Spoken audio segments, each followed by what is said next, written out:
مختلف مذاہب کے گرو حضرات، دور و دراز سے آئے ہوئے مہمانان کرام اور جمعیت علماء کے ورکرز، جن کی انتہائی اخلاص و للہیت، قومی حمیت، ملک سے محبت نے اس اجتماع کو بلایا اور کامیاب کیا۔ میں ان سب حضرات کا ممنون کرم ہوں جنہوں نے ملک کے ان حالات میں، جن پر آپ کے سامنے ہر شخص نے تشویش کا اظہار کیا ہے، ان حالات میں جمعیت علماء ہند کے اسٹیج سے قومی یکجہتی کے پروگرام کو منعقد کیا اور آپ حضرات نے ان کے بلانے پر لبیک فرمایا اور یہاں تشریف لائے۔ لیکن میں سب سے پہلے جناب پٹیل صاحب مرحوم، جو دارالعلوم دیوبند کے فاضل اور قوم اور ملک کے بے لوث خادم، جن کے رگ و ریشے کے اندر جمعیت علماء ہند اور اس کے اکابر کی خدمات پیوست تھیں، جمعیت علماء ہند ان کا اوڑھنا اور بچھونا تھی، وہ اس اجتماع کا کام کرتے کرتے ہم سے جدا ہو گئے۔ دنیا کو چھوڑ کر جانا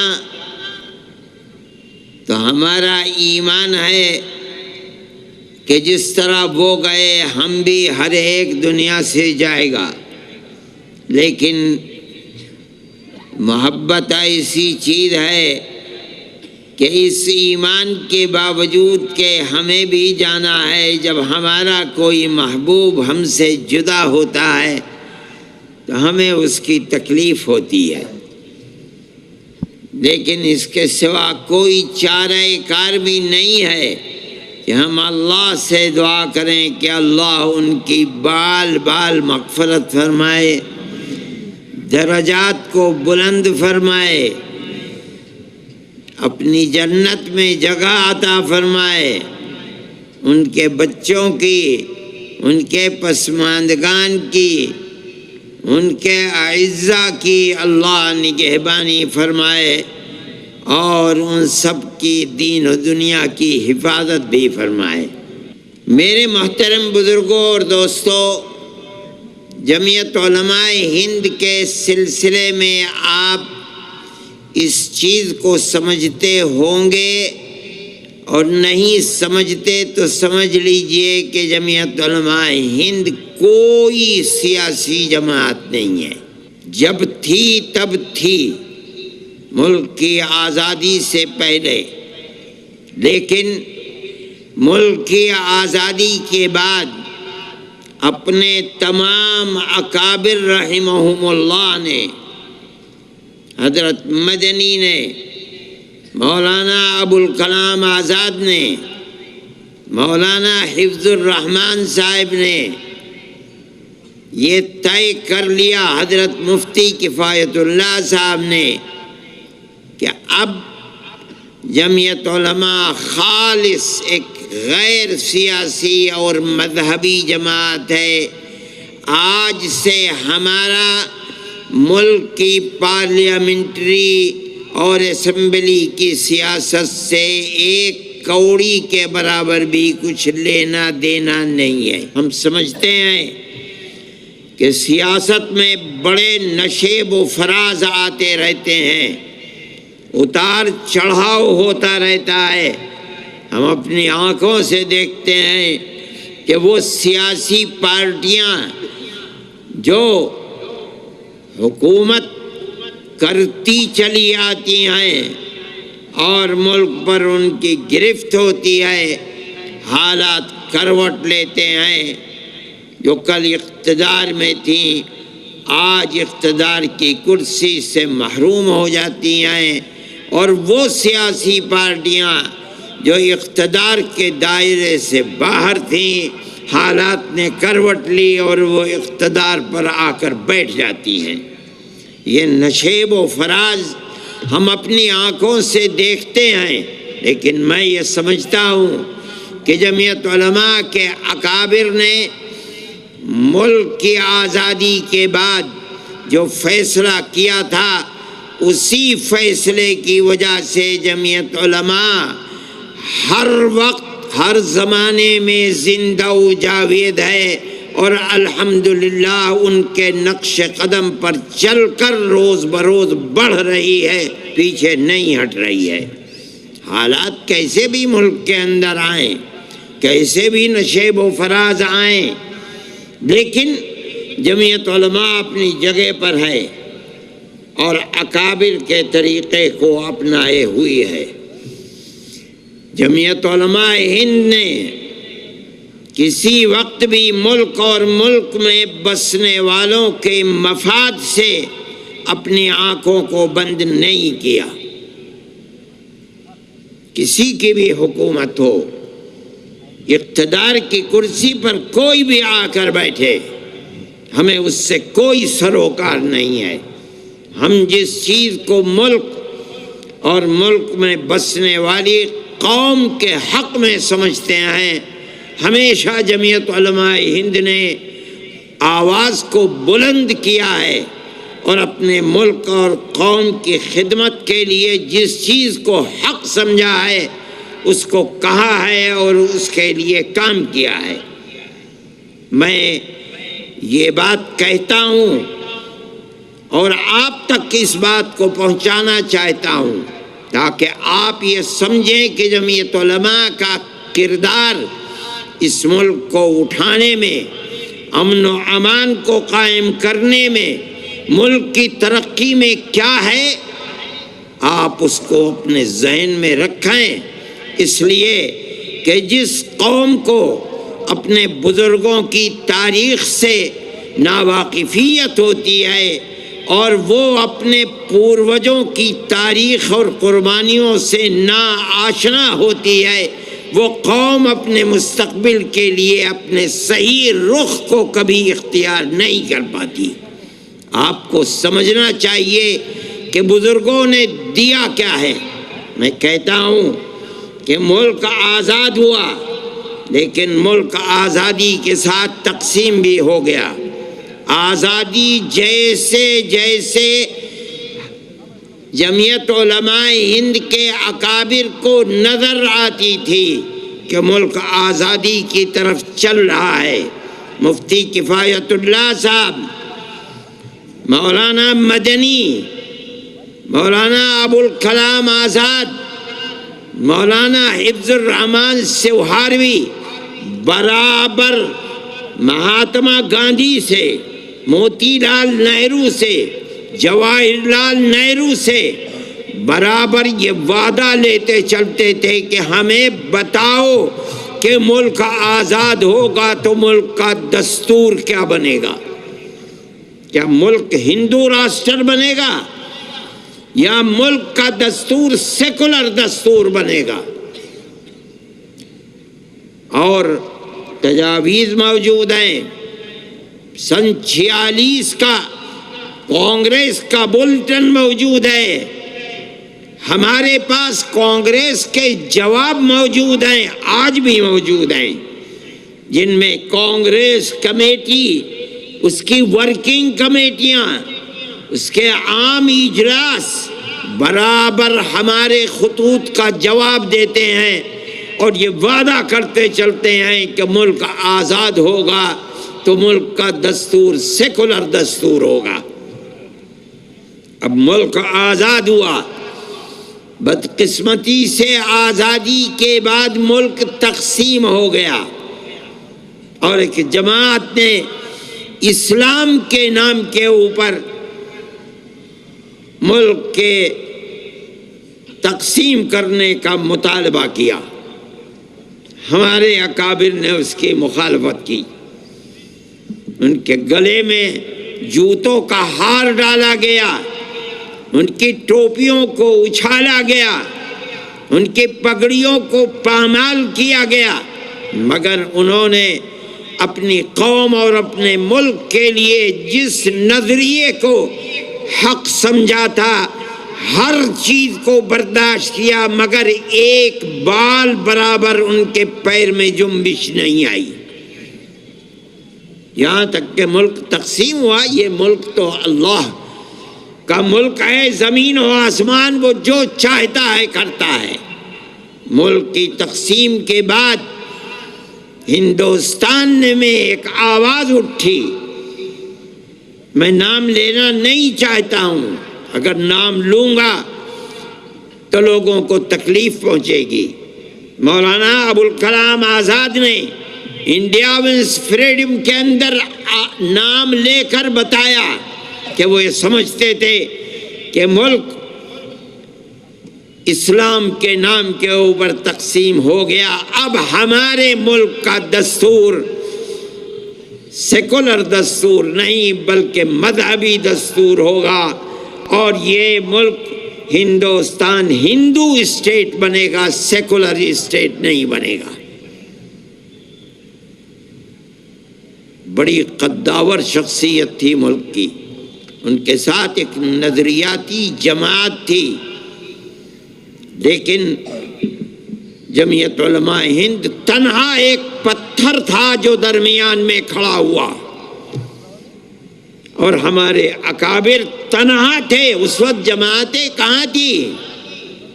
آج تو آدمی اپنی جیب میں جماعت لیے پھرتا ہے، صبح کو جماعتیں بنتی ہیں، شام کو ٹوٹتی ہیں۔ اس زمانے میں ملک کے اندر کوئی مسلم ایسی تنظیم نہیں تھی جس کے پاس 150 سال کی قربانیوں بھری تاریخ ہو۔ علماء کی جماعت تھی۔ 1803 میں شاہ عبدالعزیز صاحب محدث دہلوی نے جس دن انگریز نے ایسٹ انڈیا کمپنی نے اعلان کیا تھا کہ آج ملک خدا کا ہے، خلق خدا کی ہے، حکومت اور ملک بادشاہ سلامت کا ہے، لیکن آج سے ملک کے اندر حکم ایسٹ انڈیا کمپنی کا ہے، اس دن شاہ عبدالعزیز صاحب محدث دہلوی نے اعلان کیا تھا کہ آج ہمارا ملک غلام ہو گیا، اس کی آزادی کے لیے جہاد کرنا ہر مسلمان کا فرض ہے۔ یہ پہلی آواز تھی ملک کی آزادی کے لیے، لوگ نہیں جانتے، اور پھر یہ آزادی کی آواز کے اندر جان پیدا ہوتی رہی۔ ان کے شاگرد، ان کے خانوادے کے لوگوں نے اس کو آگے بڑھایا۔ شاہ اسماعیل شہید، سید احمد شہید رحمت اللہ علیہما کو پیدا کیا۔ مولانا نے جو بات کہی تھی اس کی بڑی قیمت چکائی۔ مولانا کو زہر دیا گیا، مولانا کے جسم میں سفید داغ پڑ گئے، مولانا کی جائیداد کو قرق کر لیا گیا، ان کے مدرسے کو دفن کر دیا گیا۔ یہ تمام کچھ ہوا، لیکن وہ مرد مومن تھا، سب کچھ اس نے برداشت کیا، لیکن اس کے پیر میں جنبش نہیں آئی۔ وہ چلے گئے دنیا سے 1824 میں، اور ان دو ان کے پیدا کیے ہوئے لوگوں نے اٹھایا اس کردار کو، اور یہاں تک کہ سن 31 کے اندر وہ بھی بالا کوٹ کے میدان میں شہید ہو گئے۔ ہندوستان کی آزادی کی تاریخ میں دنیا نہیں جانتی، ارباب سیاست بھی نہیں جانتے، سب سے پہلا جہاد آزادی سن 1831 کا جہاد آزادی ہے۔ لیکن جن لوگوں کے سینے کے اندر اپنے ملک کی آزادی کی آگ تھی وہ خاموش نہیں بیٹھے. انہوں نے ٹھیک 26-27 سال کے بعد پھر دہلی میں، میرٹھ میں، سہارنپور میں، سنبھل میں، مراد آباد میں، پنجاب میں پھر آزادی کی آگ جلائی. مراد آباد میں نواب مجو خاں کو پکڑوا کر کے اور انگریز نے گھوڑے پر بیٹھ کر اور ان کے زندہ جسم کو گھوڑے کے ٹاپ میں پیر میں باندھ کر اور بھگا کر کے ان کے ٹکڑے ٹکڑے کر دیے. آج بھی وہاں قبرستان ہے مراد آباد میں جس کا نام ہے گنج شہیداں. آج لوگ جانتے بھی نہیں گنج شہیداں کا مطلب کیا ہے. اتنے لوگوں کو قتل کیا گیا تھا، کہتے ہیں کہ مٹی ان کے خون سے سرخ ہو گئی تھی. اس کا نام ہی گنج شہیداں ہے. بہت بڑا قبرستان ہے. میں یہ کہتا ہوں کہ ہندوستان کی تاریخ کے اندر علماء کا کردار کیا ہے یہ آپ کے سامنے ہے.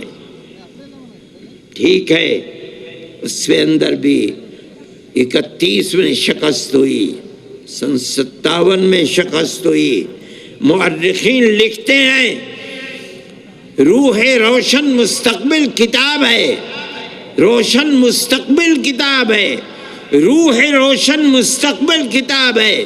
ان کتابوں کو آج بھی پرانی لائبریریوں کے اندر دیکھا جا سکتا ہے. سن 1857 کے اندر دلی میں صرف علماء 33,000 علماء کو شہید کیا گیا ہے. یہ آپ کی تاریخ ہے، دنیا جانتی بھی نہیں ہے. جب یہاں بھی ناکامی ہوئی تو اس کے بعد دارالعلوم دیوبند کو قائم کیا گیا. اور وہ بھی عجیب چیز ہے کہ جب عام معافی کا اعلان ہوا تو علماء نے یہ دیکھا کہ وہ لوگ جن کی گھٹی کے اندر انگریز کی دشمنی تھی اور وہ 1857 کے اندر شہید کر دیے گئے، انہی کی یتیم اولاد سڑکوں کے اوپر بھیک مانگ رہی ہے. مرنے والا مر گیا، بیوہ ماں اپنے ناموس کی حفاظت کرتے ہوئے گھر کے اندر بیٹھی ہوئی ہے اور اولاد کے پاس کھانے کو نہیں ہے، وہ بھیک مانگ رہے ہیں. چرچ کے لوگ ان کا ہاتھ پکڑ رہے ہیں اور ماں سے کہتے ہیں یہ بچہ ہمیں دو، ہم اس بچے کو مفت پہنائیں گے، مفت کھلائیں گے، مفت پڑھائیں گے اور اس کے بعد اس کو علم دے کر گورنمنٹ کی ملازمت دلائیں گے. یہ اپنے پیٹ کو بھی پالے گا، تمہارے پیٹ کو بھی پالے گا. یہ ان کے لیے ایک بہت بڑی چیز تھی کہ جس کا باپ انگریز کی دشمنی کے ملک کی آزادی کے لیے اپنی جان قربان کر دیتا. آج انگریز اسی کے اولاد کو پکڑ کر اپنا وفادار بنا رہی ہے. یہ لوگ فقیر تھے، درویش تھے، ان کے پاس کچھ نہیں تھا. انہوں نے اعلان کیا، دارالعلوم دیوبند کی بنیاد ڈال دی سن 1866 میں اور یہ کہا اپنی اولاد ہمیں دو، ہم اسے مفت پڑھائیں گے، مفت لکھائیں گے، مفت کتابیں دیں گے، کھانا دیں گے اور مجاہد باپ کی اولاد کو مجاہد بنا کر دنیا کے سامنے پیش کریں گے. وہ اس میں کامیاب ہوئے. یہ حیرت کی بات ہے. انگریز اگر کہتا تھا کہ ہم اس کو کھانا روٹی دیں گے، پڑھائیں گے، اس کا دعویٰ یہ تھا کہ اس کی حکومت کے اندر سورج غروب نہیں ہوتا. ہندوستان کی دولت کو انہوں نے لوٹا تھا، وہ لوٹ رہے تھے، ان کے ہاتھ میں طاقت تھی. یہ تو درویش لوگ تھے، ان کے پاس صبح کا کھانا ہے تو شام کا نہیں، شام کا ہے تو صبح کا نہیں. ان کے اندر کہاں سے یہ طاقت پیدا ہو گئی؟ لیکن آپ یہ دیکھیے اور 150 سال کی تاریخ میں اس کے اوپر غور کیجئے، ان کے پاس خود کچھ نہیں تھا. انہوں نے مسلمان قوم کو تیار کیا اور کہا کہ ان مدرسوں کی حفاظت کرو، مجاہدین کے ان بچوں کے لیے چندہ جمع کرو، مجاہد کی اولاد کو ملک کے آزادی کے لیے جہاد کرنے والا بناؤ۔ لوگوں نے اپنے دل نکال کر دے دیے، اور 150 سال کی تاریخ میں آج تک دنیا میں یہ قوم کہیں بھی بس رہی ہے، ان مدرسوں کو چلا رہی ہے۔ یہ ان کی کرامت ہے۔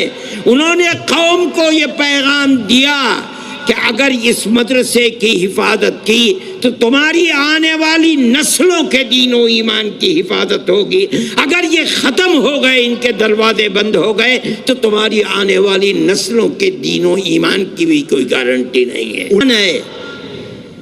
میں یہ بات کہتا ہوں کہ ملک کا وہ سیکولر دستور جس کے اندر اقلیت اور اکثریت نہیں بلکہ اس ملک کی حفاظت چھپی ہوئی ہے، ضامن ہے، وہ دستور ہے جس دستور کو جمعیت علماء ہند نے بنوایا ہے۔ جمعیت علماء ہند نے کہا کہ ہماری 150 سال کی قربانیاں ہیں، ہم آپ سے وعدہ لیتے چلے ہیں، آپ کی تجاویز ہمارے پاس ہیں، آپ نے یہ کہا ہے، ہم سے وعدہ کیا ہے کہ ملک آزاد ہوگا تو ملک کا دستور سیکولر دستور ہوگا۔ وہ تجاویز موجود ہیں کہ مسلمانوں کی مسجدیں محفوظ رہیں گی، قبرستان محفوظ رہیں گے، مسلمانوں کے تہذیب و تمدن محفوظ۔ ایک لسٹ ہے، میں تو یاد نہیں رہا ہے، میں وہ لے کر کے آتا، میرے تو بیگ میں رکھی ہوئی ہیں۔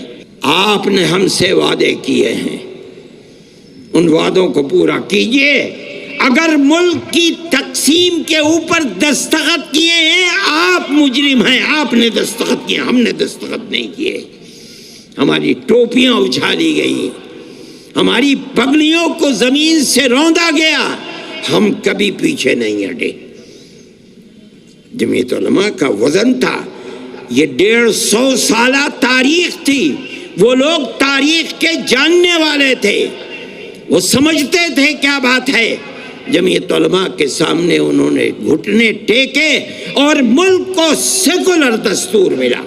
یہ سیکولر دستور اس ملک کی اقلیت اور اکثریت کے لیے خدا کی بہت بڑی نعمت ہے، اس پورے ملک کے لیے خدا کی نعمت ہے۔ میں یہ کہتا ہوں کہ اب حالات نے ملک کے کروٹ لی ہے۔ جمعیت علماء کا نظریہ میں نے آپ کے سامنے پیش کیا۔ جمعیت علماء نے ملک کو سیکولر دستور دیا، یہی جمعیت علماء کا نظریہ ہے۔ سیکولر دستور کا مطلب یہ ہے کہ حکومت کا کوئی مذہب نہیں ہے، ملک میں بسنے والا جنتا ہر مذہب کی ماننے والی اپنے مذہب پر عمل کرنے اور چلنے میں آزادی رکھتی ہے۔ رہ گیا ملک، حکومت، اس کا کوئی مذہب نہیں ہے۔ جمعیت علماء اپنے اس نظریے کے اوپر قائم ہے۔